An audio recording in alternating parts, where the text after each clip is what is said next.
ലോകപ്രസിദ്ധമായ ആറ്റുകാൽ പൊങ്കാല മഹോത്സവം നാളെയാണ്. സംസ്ഥാനത്തിന്റെ വിവിധ ഭാഗങ്ങളിൽ നിന്നുള്ള സ്ത്രീജനങ്ങൾ പൊങ്കാല സമർപ്പിക്കും. ഭഗവതി ദർശനത്തിനായി മണിക്കൂറുകൾ മുൻപ് തന്നെ ഭക്തലക്ഷങ്ങളാണ് ക്ഷേത്രത്തിലേക്ക് എത്തുന്നത്. ക്ഷേത്രത്തിൽ വൻ ഭക്തജന തിരക്കാണിപ്പോൾ അനുഭവപ്പെട്ടുകൊണ്ടിരിക്കുന്നത്. ആറ്റുകാൽ ക്ഷേത്രത്തിൽ നിന്ന് സ്മിത ഹരിദാസ് തത്സമയം ചേരുകയാണ്. സ്മിത, സാധാരണ നിലയിൽ പൊങ്കാലയുടെ തലേ ദിവസം ഇത്ര വലിയ തിരക്ക് ക്ഷേത്രത്തിൽ കാണാറില്ല. പക്ഷെ ഇത്തവണ ആളുകൾ കൂട്ടത്തോടെ ഒഴുകിയെത്തുകയാണല്ലേ?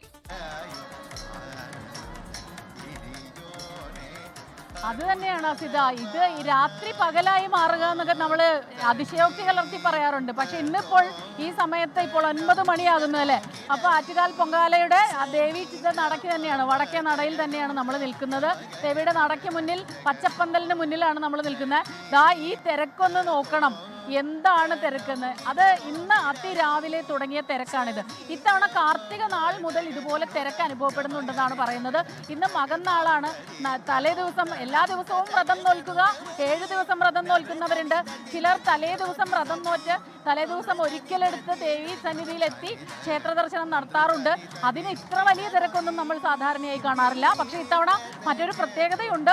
ഉച്ച കഴിഞ്ഞ്, നാളെ ഉച്ച കഴിഞ്ഞ് ചന്ദ്രഗ്രഹണമായതുകൊണ്ട് തന്നെ ഉച്ചയ്ക്ക് നടയടച്ചു കഴിഞ്ഞാൽ പിന്നെ രാത്രി 7 മണിക്ക് ദേവീ ദർശനം സാധ്യമാകും. അപ്പോൾ അതൊരു കാരണം കൂടിയുണ്ട്. പൊങ്കാല ഇടുന്നതിന് മുൻപും പൊങ്കാല ഇട്ട് കഴിഞ്ഞും ദേവി ക്ഷേത്ര സന്നിധിയിലെത്തി ദേവിയെ ദർശിക്കാറുണ്ട് സ്ത്രീകളെ, ഭക്തജനങ്ങളെല്ലാവരും തന്നെ. അപ്പോൾ അത് സാധ്യമായില്ലെങ്കിലോ എന്നുള്ള ഒരു ആശങ്കയുണ്ട്. അതുകൊണ്ടാണ് എന്ന് തോന്നുന്നു ഇത്തവണ വലിയ തിരക്കാണ്. തിരക്കെന്ന് പറഞ്ഞാൽ ഇത്തവണ തീർച്ചയായിട്ടും അടുത്തൊരു റെക്കോർഡ് ഉണ്ടാവും എന്ന് തന്നെയാണ് ഞാൻ പ്രതീക്ഷിക്കുന്നത്. ഇവിടെ നമ്മുടെ 2 ചേച്ചിമാരുണ്ട്. ചേച്ചി എവിടെ നിന്ന്? ഞാൻ മഞ്ഞുമ്മല് ആലുവ. അതെ അതെ അതെ, ചേർത്തല കാണിച്ചുടങ്ങര. എൻ്റെ പേര് ശൈലജ. എല്ലാ കൊല്ലം വരാം.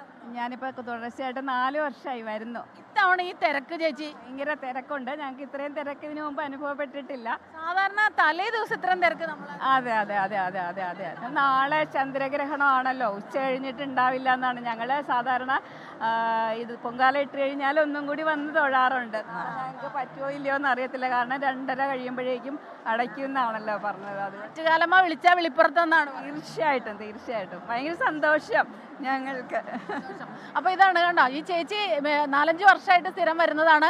ഇതിപ്പോൾ ആലുവയിൽ നിന്നാണ്. പക്ഷേ കാസർഗോഡ്, കോഴിക്കോട്, പാലക്കാട്, തൃശ്ശൂർ, എറണാകുളം, അതുപോലെ ഇങ്ങോട്ട് കൊല്ലം, പത്തനംതിട്ട, തിരുവനന്തപുരം, പിന്നെ ബോംബെയിൽ നിന്ന് വന്നവരെ കാണുന്നു. ഇന്ത്യക്ക് പുറത്ത് ഉള്ള ആളുകൾ ഈ ആറ്റുകാൽ പൊങ്കാല ദിവസം മാത്രം ദേവിയെ കാണാൻ, ദർശിക്കാൻ, പൊങ്കാല ഇടാൻ വേണ്ടി മാത്രം വരുന്നവരുണ്ട്.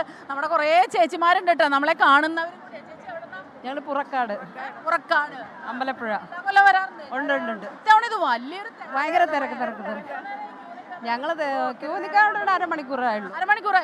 നേരത്തെ രാവിലെ വന്നവരൊക്കെ കുറച്ച് മുമ്പെയാണ്. അപ്പൊ ചൂടിനൊരു ഞങ്ങളൊക്കെ 3 മണിക്കൂർ നിൽക്കണേ. ഞങ്ങൾ 3 മണിക്കൂർ നിൽക്കണേ. ഞങ്ങളൊക്കെ ക്ഷീണമുണ്ട് നല്ല. അതൊന്നും കാര്യമില്ല. പത്തനംതിട്ട കുറെ പേരുണ്ട്. ഉണ്ട്. ശരി, ചൂടൊക്കെ എങ്ങനെയുണ്ട്? ഉണ്ട് നല്ലപോലെ.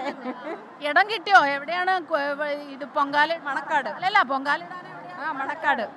ഓക്കെ സ്മിത, എന്തായാലും നാളെയാണ് പൊങ്കാലയെങ്കിലും ഇന്നേ എല്ലാവരും അവിടേക്ക് എത്തുന്നുണ്ട്. ഈ പറഞ്ഞതുപോലെ നാളെ ദർശനത്തിനുള്ള സമയത്തിൽ ക്രമീകരണമുണ്ട്. അതുകൊണ്ട് ഇന്ന് തന്നെ ഭക്തജനങ്ങളൊക്കെയും ക്ഷേത്രത്തിലേക്ക് എത്തി തൊഴാനുള്ള ആ കാത്തിരിപ്പിലും തയ്യാറെടുപ്പിലും ഒക്കെയാണ്. വലിയ തിരക്കാണിപ്പോൾ അവിടെ അനുഭവപ്പെടുന്നത്.